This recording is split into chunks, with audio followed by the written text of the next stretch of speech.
Mən deyərdim ki, Galatasaray Juventusu keçəcək. Galatasaray Juventus keçəcək. Keçəcək, hətta keçəcək. Juventusun Gələn veriliş fərman gəlsə mən gəlmirəm. problem yoxdur. Tamam, Mən gələrsən, sənə gələcəm.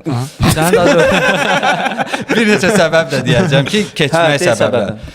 Birincisi Qalatasarayın öz stadionu. Mən neçə vaxt deyirəm ki, Qalatasaray öz stadionunda, indi olsun da mən sənə səbəbləri deyəcəm. Qalatasaray öz stadionunda rəqibdən fərqi olmayaraq hər bir rəqibi uda bilər və problem yaşada bilər. Juventus indiki vəziyyətdən baxaraq, hansı ki gəlib Napolini 3-0 udub, Lecce-ilə 1-1 oynaya bilər və Cagliari uduza bilər.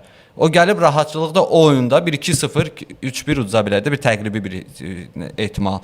Amma öz polyasında Qalatasaray tam qapanaraq kontratakda oynaya bilər. Juventusun fobiyası odur ki, Juventus gol buraxdı, belə deyək də 2 dənə, 3 dənə dağılıcan gol vurmaq çətinlik çəkir. Juventus gərək birinci gol vursun və ondan sonra oyunu rahat tamamlaya bilsin.